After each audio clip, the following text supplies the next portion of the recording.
Allahumma shalli wa sallim wa barik. Bismillahirrahmanirrahim. Assalamualaikum warahmatullahi wabarakatuh. Waalaikumsalam warahmatullahi wabarakatuh. Alhamdulillahi rabbil alamin, alladzi khalaqal insana fi ahsani taqwim wa faddalahu ala katsirin mimman khalaqa bil jannati wat takrim. Fa in istaqama ala ta'atillah istamarra lahu hadha at-tafdhil fi jannatin na'im wa illa rudda fil 'adzabi wal hawanil alim. Ashhadu an la ilaha illallah wahdahu la syarika lah al-malikul haqqul mubin wa ashhadu anna Muhammadan abduhu wa rasuluhu alladhi saru 'alan nahjil qawim was siratil mustaqim. Allahumma salli wa sallim ala sayyidina Muhammadin wa ala alihi wa ashabihi ajma'in wa man tabi'ahum bi ihsanin ila yaumiddin. Rabbi shrah li sadri wa yassir li amri wahlul 'uqdatam min lisani yafqahu qawli. Subhanaka la ilma lana illa ma 'allamtana innaka antal alimul hakim. Allahumma iftah lana futuhal 'arifin wanshur 'alaina min khazaini bi rahmatika ya arhamar rahimin. Amma ba'du. Para hadirin yang senantiasa dirahmati oleh Allah Subhanahu wa taala, puji syukur kita kehadirat Allah Subhanahu wa taala yang mana pada kesempatan sore hari yang berbahagia ini Allah Subhanahu wa ta'ala masih memberikan begitu banyak nikmatnya kepada kita sekalian, mulai dari nikmat sehat, nikmat panjang umur, nikmat iman, dan juga yang tak kalah pentingnya adalah nikmat hidayahnya Allah Subhanahu wa ta'ala. Karena hari ini kita bisa membaca Al-Quran, ya, barusan kita membaca Al-Quran, kita berkumpul di sini, ya, bermuajah, bersilaturahmi di sini, duduk dalam majelis ta'lim seperti ini merupakan semata-mata daripada nikmat hidayahnya Allah Subhanahu wa ta'ala. Karena pada hakikatnya Allah Subhanahu wa ta'ala akan senantiasa memberikan hidayah kepada orang-orang yang hanya dipilihnya saja, gitu. Tidak sembarang orang mampu Allah berikan hidayah. Terkadang ada orang yang mana dari segi harta mungkin dia nggak berkecukupan, ya. Dari segi jabatan mungkin dia pangkatnya nggak tinggi. Akan tetapi terkadang sering kita melihat bahwasannya orang yang seperti itu mereka senantiasa dekat kepada Allah Subhanahu wa ta'ala. Sebaliknya, ada orang kaya, duitnya banyak, ya kan? Di apapun dia bisa beli, apapun dia bisa miliki. Tapi lihat, ya, karena Allah Subhanahu wa ta'ala tidak memberikan hidayah ke dalam kehidupannya, hingga pada akhirnya, ya, untuk datang ke majelis taklim, jangankan untuk duduk di majelis taklim, datang ke masjid saja, meskipun rumahnya yang mewah itu berdekatan dengan masjid, ya, toa itu udah ngarah ke rumahnya, tetap saja kalau tidak Allah berikan hidayah ke dalam kehidupannya, tidak akan mungkin dia untuk berangkat ke masjid. Itu.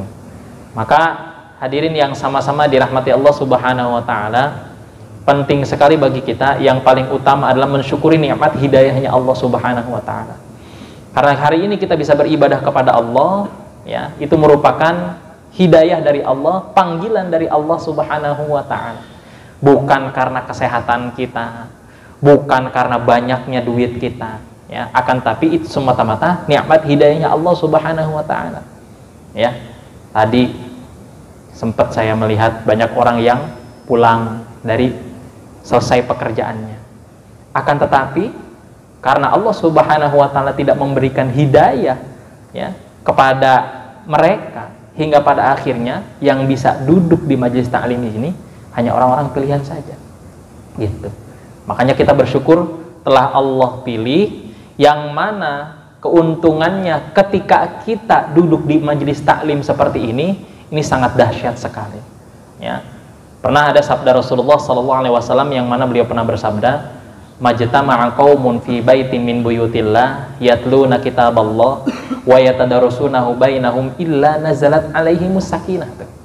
Ya, keuntungan yang pertama ketika kita hadir di majelis ilmu, ya, tidaklah suatu kaum, kata Rasulullah, berkumpul di suatu tempat, ya, di rumah Allah Subhanahu wa taala yang mana di dalamnya dibacakan ayat-ayat Al-Qur'an, kemudian mereka senantiasa mempelajari ayat-ayat Al-Qur'an tersebut, illa nazalat alaihimus sakinah, kecuali mereka akan senantiasa diberikan dalam kehidupannya itu sakinah, di dalam hatinya itu sakinah. Ya, hadirin yang sama-sama dirahmati Allah Subhanahu wa taala, ya, berapa banyak orang yang banyak hartanya tetapi tidak Allah berikan ketenangan dalam kehidupannya? Ada nggak yang seperti itu? Pasti ada. Ya, duitnya banyak, ya kan, wah, semua fasilitas ada di dalam rumahnya, mobilnya 4, ya kan, kemudian kendaraannya 4, ya, rumahnya bertingkat-tingkat, istrinya sampai 4, ya, di sini ada yang istrinya sampai 4, ada? Atau ada yang mau niat? Ya, iya. Akan tetapi lihat hadirin yang sama-sama dirahmati Allah Subhanahu wa taala, ya, kekayaan belum tentu menjamin seseorang mendapatkan ketenangan dalam hidupnya, gitu. Makanya sering saya bilang, ya, ketika lagi ngisi kajian itu sering saya bilang, kalau misalkan ada, ya, di antara keluarga bapak ibu sekalian yang mana dia susah tidur, ya, punya penyakit susah tidur, simple obatnya, nggak usah ke dokter. Iya, ngapain? Datang ke majelis taklim, ngaji. Saya yakin dalam hitungan waktu pasti ngantuk, gitu. Iya, coba aja. Itu kenapa? Karena itu sudah janjinya Rasulullah Sallallahu Alaihi Wasallam, yang mana kalau misalkan kita hadir dalam majelis ilmu mengingat Allah Subhanahu Wa Taala, hati kita ini akan senantiasa menjadi tenang, gitu. Kebanyakan orang nggak tenang dalam hidupnya karena kurang sekali mengingat Allah Subhanahu wa taala. Gitu. Padahal ketika kita banyak mengingat Allah Subhanahu wa taala, dikala risihnya hati kita, dikala diri kita ini terkena gegana, ya. Kalau istilah penyanyi dangdut tuh gegana, gelisah galau merana, ya kan? Iya. Itu sebabnya adalah sedikit sekali kita mengingat Allah Subhanahu wa taala. Padahal di dalam surat Ar-Ra'd Allah Subhanahu wa taala telah berfirman, alladzina amanu wa tatma'innu qulubuhum bidzikrillah. Orang-orang yang senantiasa beriman kepada Allah itu hatinya akan senantiasa menjadi tenang ketika dia ingat Allah Subhanahu wa taala. Ala bidzikrillah tatma'innul qulub. Dan ingatlah bahwasannya hanya dengan mengingat Allah, hati itu akan senantiasa menjadi tenang. Gitu. Nah, ini ada lawannya nih, ya. Orang yang hatinya senantiasa tenang ketika dia mengingat Allah, maka barang siapa yang senantiasa hatinya sedikit daripada mengingat Allah, maka Allah akan sempitkan hidupnya. Di dalam surat Thaha Allah senantiasa berfirman, "Wa man a'rada 'an dzikri fa innalahu ma'isyatan dhanka." Gitu. Ya, barang siapa yang senantiasa sedikit sekali mengingatku, ya, fa innalahu ma'isyatan dhanka. Ya, maka kelak kehidupannya itu akan menjadi sempit, ya, gitu. Ada masalah sedikit, tahu-taunya jadi rumit, padahal masalahnya sepele. Tapi karena kita ini kurang mengingat Allah Subhanahu wa taala, hingga pada akhirnya masalah yang sedikit pun menjadi rumit, gitu. Padahal simple, ya. Permasalahan dalam hidup biasanya, ya, nggak jauh dari yang namanya apa? Uang. Betul ya? Itu hal yang pertama, itu mutlak. Itu pasti setiap manusia, ya, paling susah, paling puyeng, paling pusing kalau udah urusan sama duit, gitu, ya. Itu yang pertama. Selanjutnya biasanya kalau udah berkeluarga, ya, di sini udah berkeluarga semuanya, alhamdulillah. Biasanya kalau udah berkeluarga, ya, anak istri, itu permasalahan yang paling sering terjadi dalam kehidupan kita nih, ya. Apalagi mohon maaf, ya, kalau misalkan kita lagi nggak ada duit, tiba-tiba nggak taunya datang tuh anak kita minta duit, minta jajan, kita beneran lagi nggak punya duit, nyesek banget hati kita tuh, gitu ya. Iya, kemudian keluarga kita. Nggak jauh masalah kehidupan setiap manusia pasti dari itu. Ya, padahal sejatinya kalau dia mengingat Allah Subhanahu wa taala, masalah yang seperti itu tidak akan menjadi sesuatu yang rumit. Gitu. Masalah uang, otomatis masalah rizki. Ya. Ingat firman Allah Subhanahu wa taala di dalam Al-Qur'an surat Hud, ya. Wa ma min dabbatin fil ardi illa 'alallahi rizquha. Ya. Tidaklah aku senantiasa menciptakan makhluk yang ada di muka bumi ini illa 'alallahi rizquha, kecuali Allah Subhanahu wa taala telah senantiasa menetapkan rizkinya. Tuh, ya. Makanya kalau kita ingat Allah Subhanahu wa taala, masalah rizki itu bukan suatu masalah yang harus kita pusingkan. Setiap manusia pasti akan senantiasa mendapatkan rizkinya. Cuman yang jadi permasalahan, ya, apakah rizki kita ini akan senantiasa lancar layaknya air atau tersendat, ya, gitu. Nah, ini yang jadi permasalahannya sebenarnya, gitu, ya. Maka kalau dalam permasalahan urusan rizki, ya, kalau hari ini kita tersendat-sendat, padahal Allah sudah berjanji di dalam Al-Quran, ya, bahwasannya Allah senantiasa menetapkan rizkinya hamba-hambanya, akan tapi kok hari ini kita nih masih ibaratnya tersendat rizki kita, berarti yang harus kita perbaiki ini kenapa penyebab tersendatnya rizki kita, gitu. Di antara faktornya biasanya tadi, ya, kurangnya kita mengingat Allah Subhanahu wa ta'ala, gitu. Terkadang dalam masalah ibadah kita masih kurang, ya, pengennya dapat banyak tapi giliran nyembah Allah sedikit, gitu. Kan nggak adil, nggak balance kayak yang seperti itu tuh, ya. Kalau kita ingin mendapatkan nikmat dari Allah, mendapatkan rizki dari Allah Subhanahu wa ta'ala, maka sejatinya ibadah sama Allah pun harus senantiasa sama dengan keinginan kita, gitu, ya. Coba lihat, kita perhatikan saja dari mulai kita bangun tidur sampai kita ingin tertidur kembali, di sana Allah Subhanahu wa ta'ala senantiasa memerintahkan kepada kita, ud'uni astajib lakum, ya, berdoalah kalian, niscaya aku akan senantiasa mengabulkan doa kalian. Tuh, ya, wa idza sa'alaka ibadi anni fa inni qarib ujibu da'watad da'i idza da'an. Di dalam surat Al-Baqarah Allah mengatakan seperti itu. Kalau ada yang bertanya kepada engkau wahai Muhammad, di mana aku? Kata Allah Subhanahu wa ta'ala, fa inni qarib. Allah itu sangat dekat sekali kepada hambanya, gitu, ya. Sejatinya Allah itu sangat senantiasa dekat sekali kepada hambanya. Cuman terkadang kitanya yang sering menjauh dari Allah Subhanahu wa ta'ala. Itu yang menyebabkan kita ini mendapatkan kesusahan, kesulitan dalam hidup kita, gitu. Coba kita terus berdekatan dengan Allah Subhanahu wa ta'ala, maka setiap masalah itu akan senantiasa selesai. Nggak ada permasalahan-permasalahan, gitu. Satu aja nih yang kita amalin, apa itu?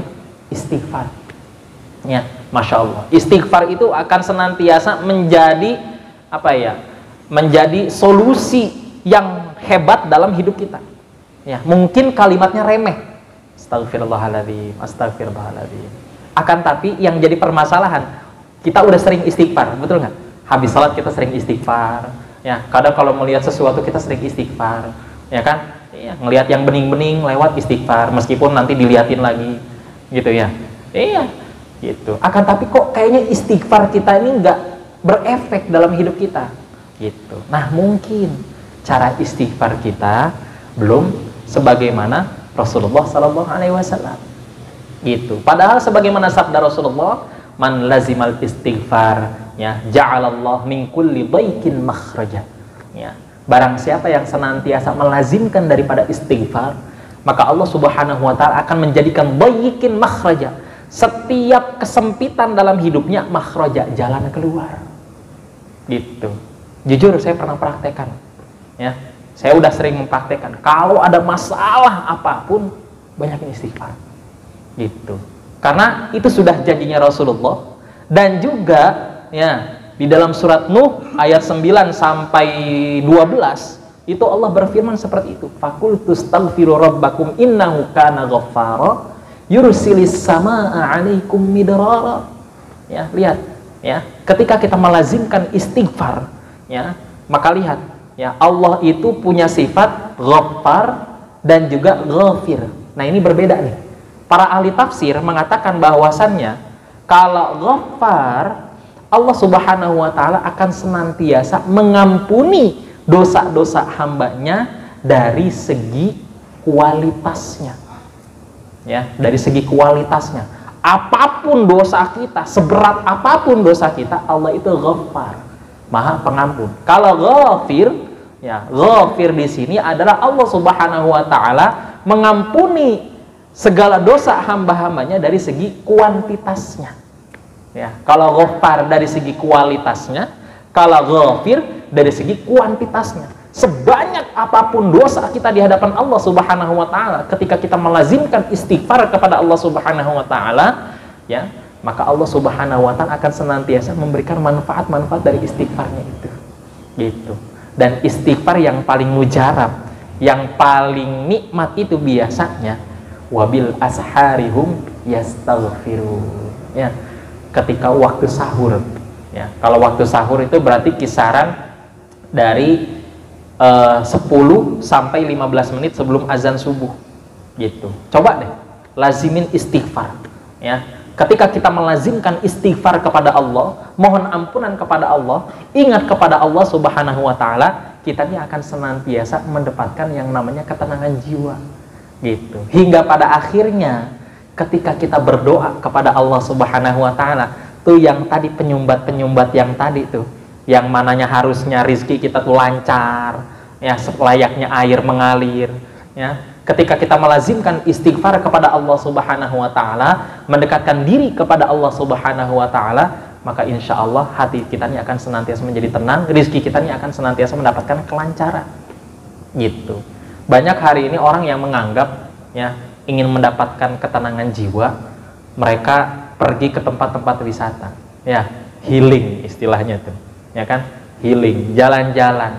Padahal sejatinya kalau kita, ya, healing, ya, healing tuh boleh, ya, jalan-jalan boleh, akan tetapi jangan sampai berpaling daripada Allah Subhanahu wa taala, lupa daripada Allah Subhanahu wa taala, gitu.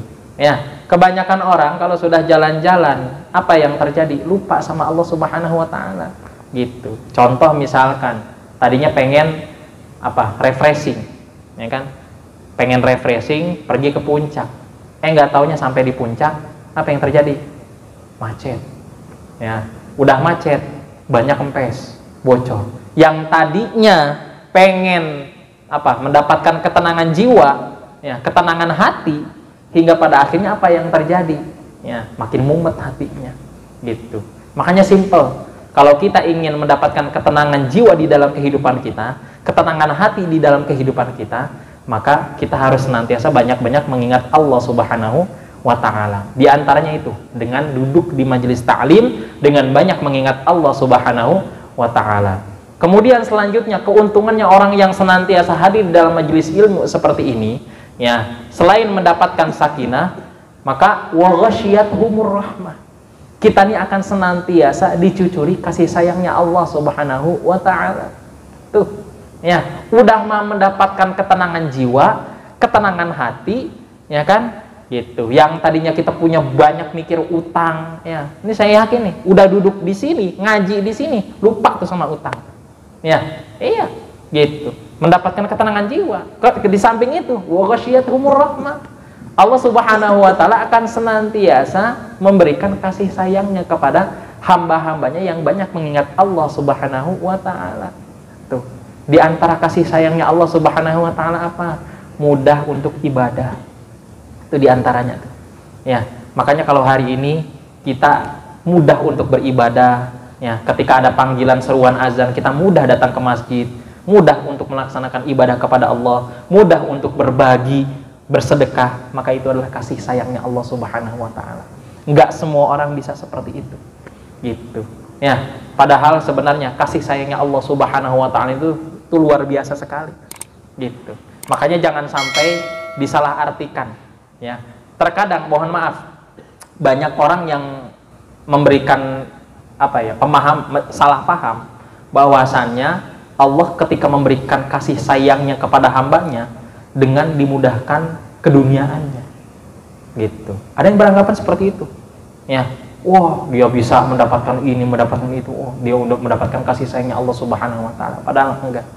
Ya, di dalam sebuah sabdanya Rasulullah sallallahu alaihi wasallam, beliau pernah bersabda, "Lau kanatid dunya ta'dilu 'indallah janaha ba'idatin, ma saqa minha kafiran syurbata ma'in." Kalau seandainya ya, Allah itu ketika menciptakan dunia itu dianggap berharga, ya, maka Allah Subhanahu wa taala itu tidak akan senantiasa memberikan minum kepada orang kafir walaupun hanya seteguk air, gitu, ya. Makanya lihat, dunia itu Allah berikan kepada orang-orang yang beriman dan juga orang yang tidak beriman. Tetapi sebaliknya Allah akan senantiasa memberikan kehidupan bahagia di akhirat hanya untuk orang-orang yang beriman saja, gitu.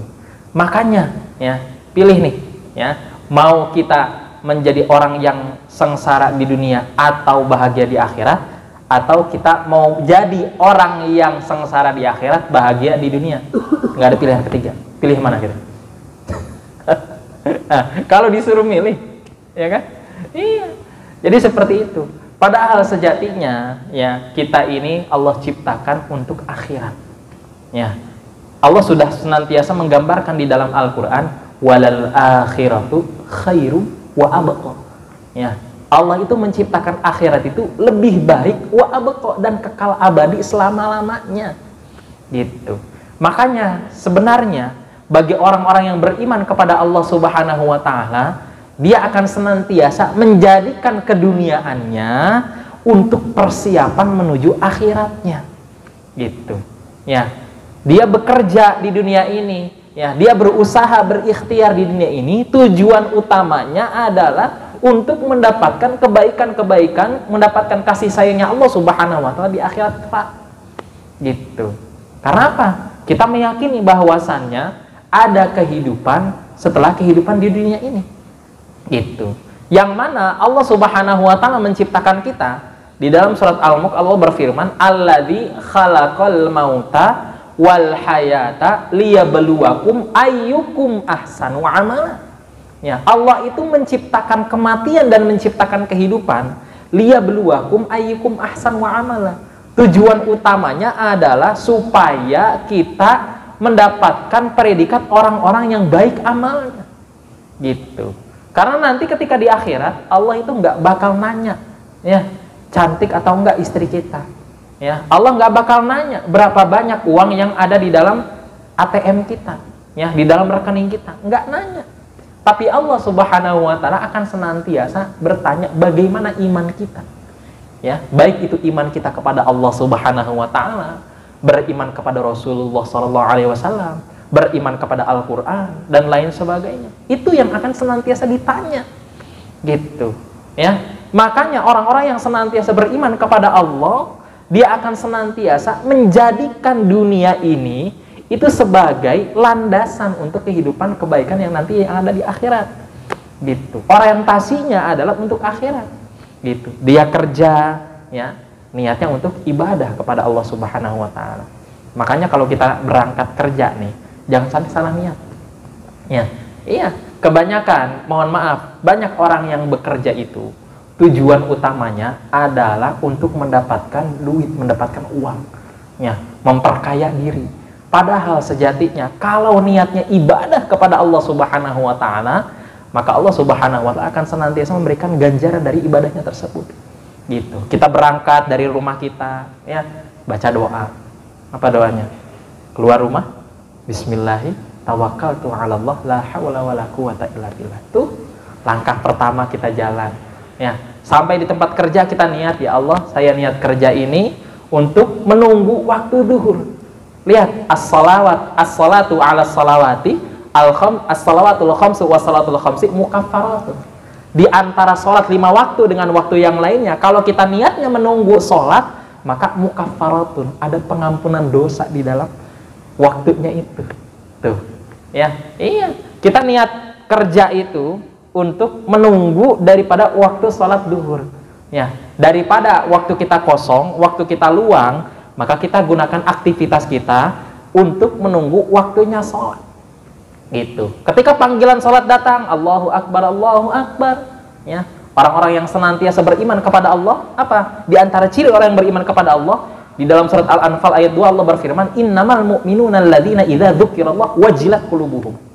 Orang-orang yang senantiasa beriman kepada Allah, ketika dipanggil nama Allah, disebut nama Allah, wajilat qulubuhum, bergetar hatinya. Ya, gitu. Makanya kalau misalkan hari ini, ya, kita dipanggil sama Allah, ya, dibesarkan nama Allah, Allahu Akbar, tapi hati kita masih santai, ya, hati kita masih belum bergerak untuk menuju panggilan Allah, maka perlu dikoreksi iman kita kepada Allah Subhanahu wa Ta'ala. Gitu. Karena sejatinya orang-orang yang beriman kepada Allah Subhanahu wa Ta'ala, lihat tuh, ya, Allah sudah gambarkan mereka ketika diseru nama Allah Subhanahu wa Ta'ala, wajilat qulubuhum, bergetar hatinya. Ya, di zaman para sahabat radhiyallahu ajma'in, ketika seruan panggilan azan, itu tokoh-tokoh semuanya dihentikan sementara. Mereka secara refleks datang ke masjid, ya, menuju rumahnya Allah Subhanahu wa Ta'ala, melaksanakan sholat 5 waktu, gitu, secara berjamaah, gitu, ya. Maka kalau misalkan hari ini kita, ya, ketika panggilan seruan azan, tapi hati kita tenang, baru ke azan, gitu, ya kan? Udah azan, tenang, belum qomat, tenang aja, masih lama kok. Udah qomat, tenang, baru ke qomat, masih keburu rakaat pertama, gitu. Tenang, baru rakaat pertama, ya, masih baca Al-Fatihah, masih keburu tuh, ya. Iya, akhirnya ketinggalan tuh semuanya, hingga pada akhirnya mengulur-ngulur waktu sholat, ya, termasuk orang-orang yang lalai, gitu. Fawaidul lil musallin. Tuh, jadi seperti itu. Maka hadirin yang sama-sama dirahmati oleh Allah Subhanahu wa Ta'ala, kasih sayang yang Allah berikan kepada kita ini jangan sampai disalahartikan.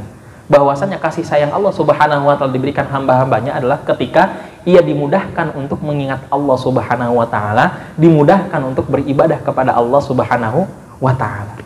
Hadirin yang sama-sama dirahmati Allah Subhanahu wa Ta'ala, kemudian keuntungan yang ketiga, ketika kita senantiasa hadir dalam majelis ilmu, ya, kita senantiasa berkumpul dengan orang-orang yang salih, wahafathumul malaika, dikerumuni oleh para malaikat. Ini kalau misalkan kita dibuka nih, ya, dibuka penglihatan kita, ya, bisa melihat makhluk halus, ini Masya Allah, malaikat itu akan senantiasa kita lihat bersaf-saf sampai arasnya Allah Subhanahu wa Ta'ala, banyak di sini berkumpul. Karena sejatinya para malaikat Allah ini diperintahkan oleh Allah Subhanahu wa Ta'ala untuk hadir dalam majlis-majlis yang mana banyak mengingat Allah Subhanahu wa Ta'ala, gitu. Beruntung sekali kita sebagai orang-orang yang beriman kepada Allah Subhanahu wa Ta'ala, ya. Allah Subhanahu wa Ta'ala akan senantiasa mengerumuni orang-orang yang hadir dalam majlis ilmu dengan dikerumuni oleh para malaikat, gitu. Bahkan orang yang senantiasa terus-menerus mengingat Allah Subhanahu wa Ta'ala dalam setiap saat dan keadaan, menjaga keimanannya kepada Allah Subhanahu wa Ta'ala, maka dia akan senantiasa ditemani oleh para malaikat, gitu.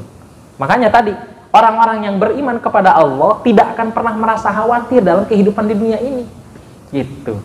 Di dalam surat Fussilat Allah berfirman, innal ladzina qalu rabbunallah tsumma istaqamu tatanazzalu alaihimul malaika alla takhafu wa la tahzan. Ya, orang-orang yang senantiasa beriman, mengatakan saya beriman kepada Allah, kemudian dia konsisten dengan keimanannya kepada Allah, tatanazzalu alaihimul malaika, maka Allah Subhanahu wa Ta'ala akan mengirimkan malaikat sambil berkata, alla takhafu wa la tahzanu, ya akhi, ya, wahai hamba Allah, ya ibadallah, ya, jangan takut, jangan sedih, gitu, ya, dihibur tuh, ya, gitu. Tapi jangan sampai apa ya, kita anggap nanti malaikat tuh berbisik di telinga kita, enggak. Tapi nanti ada suatu bisikan di dalam hati kita, tenang, ya, ini masalah sepele, gitu. Cuman masalah dunia simple, ya, kembalikan saja kepada Allah Subhanahu wa Ta'ala, maka semua masalah akan beres, gitu. Alla takhafu wa la tahzanu wa abshiru bil jannati allati kuntum tu'adun. Tuh, ya, dikasih berita gembira oleh Allah Subhanahu wa Ta'ala dengan surga yang senantiasa Allah janjikan. Nah, itu kasih sayangnya Allah Subhanahu wa Ta'ala. Kemudian kita nih yang hadir di majelis ilmu ini akan senantiasa dikerumuni oleh para malaikat, ya, yang mana malaikat itu akan senantiasa terus-menerus menemani kita. Hadirin yang sama-sama dirahmati Allah Subhanahu wa taala, setiap kebutuhan kita harus senantiasa kita iringi dengan doa kepada Allah Subhanahu wa taala. Ya. Tanpa adanya doa, maka jangan harap sesuatu tersebut akan senantiasa dimudahkan oleh Allah Subhanahu wa taala. Ya. Makanya di dalam kitab Ad-Dawa karangan Ibnu Qayyim Al-Jauziyah, ya, beliau senantiasa mengatakan ad-du'a dawaun. Ya, doa itu adalah obat. Ya, gitu. Hati kita ini seringkali terkena yang namanya apa? Sakit hati. Ya, hati manusia itu sering sakit. Ya, entah itu mungkin kita punya perasaan benci, perasaan dengki, perasaan iri sama orang lain, itu termasuk penyakit-penyakit hati, gitu. Maka cara yang paling ampuh dalam mengobati hati kita adalah dengan berdoa kepada Allah Subhanahu wa taala. Makanya Agim sering mengingatkan tuh, jagalah hati, jangan kau nodai, jagalah hati, lentera hidup ini. Karena apa? Ya, hati ini merupakan sesuatu yang paling apa ya? Yang paling pangkal dalam diri kita. Ya, gitu. Makanya kita harus jaga nih hati kita ini. Ya, di dalam Al-Quran pun orang-orang yang senantiasa banyak bermaksiat kepada Allah, maka gambarannya di dalam surat Al-Baqarah apa?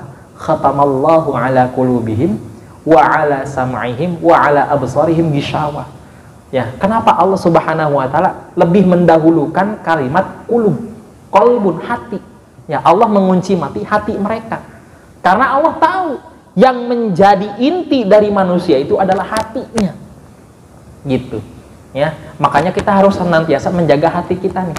Ya, hindari dari perbuatan-perbuatan maksiat yang mana akan senantiasa merusak daripada hati kita. Sampai-sampai Rasulullah SAW bersabda, ya, ala inna fil jasadi mudghah. Ketahuilah bahwasannya, ya, di dalam jasad kita itu ada yang namanya segumpal daging. Idza saluha jasadu kullu. Kalau segumpal daging itu baik, maka seluruh tubuh kita ini akan baik. Sebaliknya, wa idza fasada jasadu kullu. Kalau segumpal daging itu buruk, maka seluruh anggota tubuh kita ini akan buruk. Ala wa hiya qalbu. Ya, ketahuilah bahwasanya itu adalah hati. Gitu, ya. Makanya penting sekali kita nih memanage yang namanya hati kita. Gitu. Kalau hati kita senantiasa, ya, dipenuhi dengan apa? Penuh yang namanya kotoran-kotoran, maka bersihkan hati kita. Gitu. Ya, caranya apa? Caranya bagaimana? Ya, yang pertama, aktsiru dzikrul maut. Perbanyak untuk mengingat kematian. Ya. Kadang kita sedikit sekali mengingat yang namanya kematian.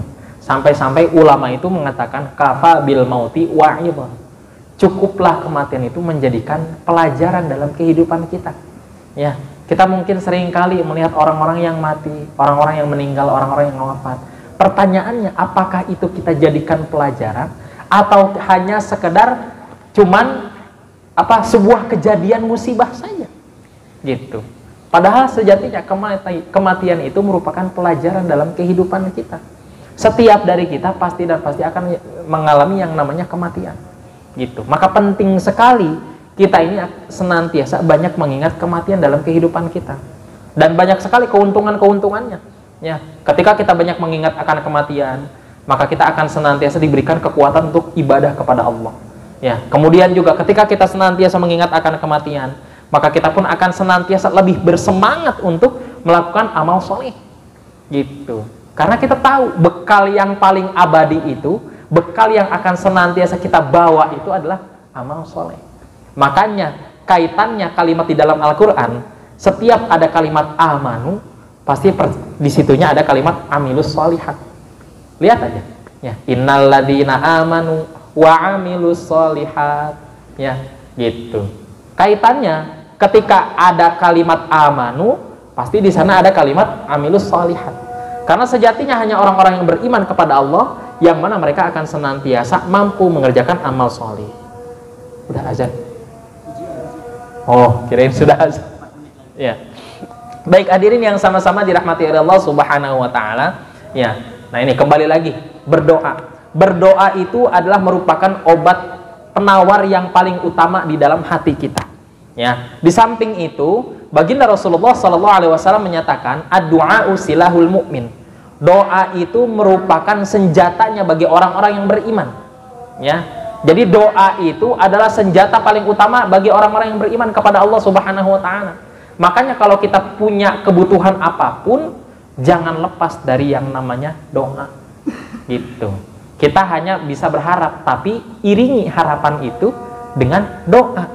Karena apa? Di dalam Al-Quran, Allah itu mengabulkan doa, bukan mengabulkan harapan. Ya, betul nggak? Iya kan?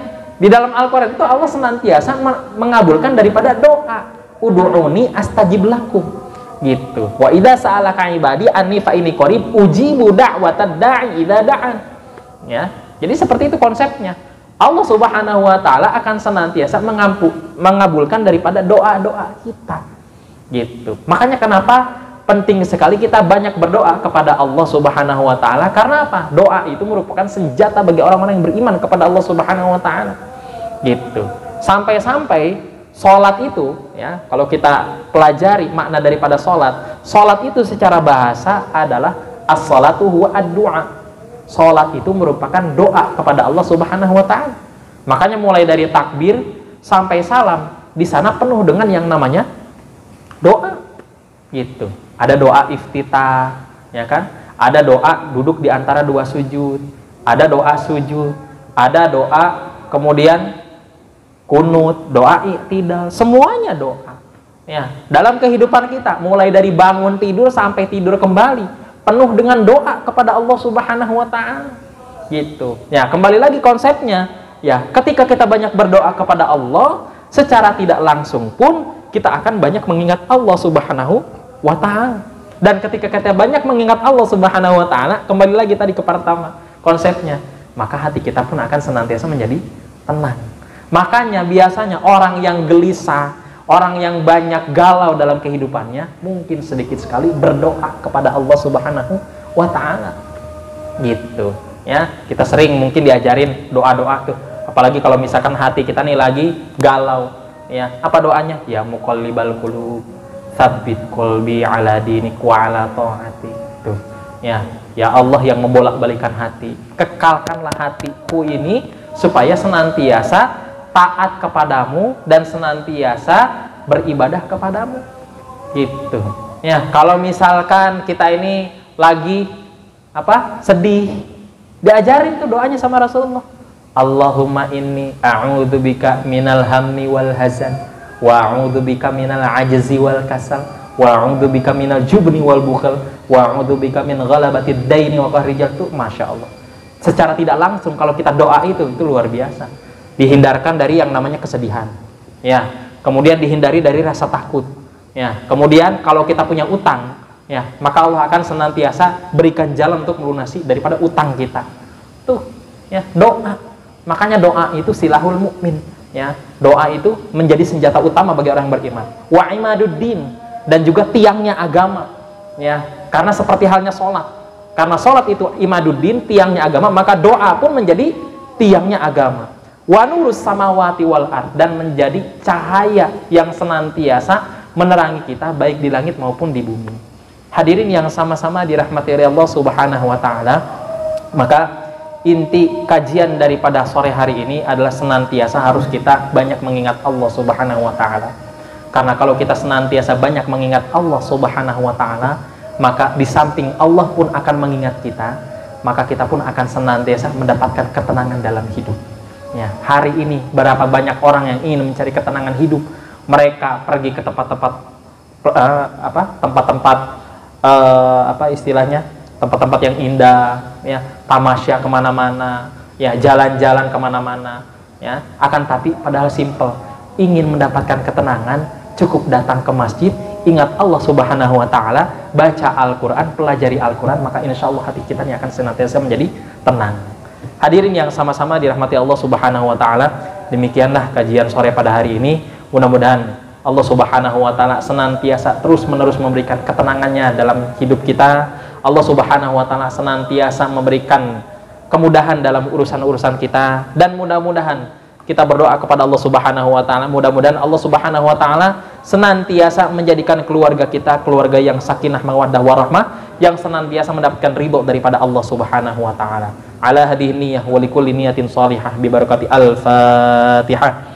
A'udzu billahi minasyaitonir rajim. Bismillahirrahmanirrahim. Alhamdulillahi rabbil alamin arrahmanir rahim maliki yaumiddin. Iyyaka na'budu wa iyyaka nasta'in ihdinas siratal mustaqim siratal ladzina an'amta 'alaihim ghairil maghdubi 'alaihim waladdallin. Amin. Ini saja mungkin yang bisa saya sampaikan, kurang lebihnya mohon maaf. Subhanakallahumma wa bihamdika asyhadu an la ilaha illa anta astaghfiruka wa atubu ilaik. Billahi taufiq wal hidayah. Assalamualaikum warahmatullahi wabarakatuh.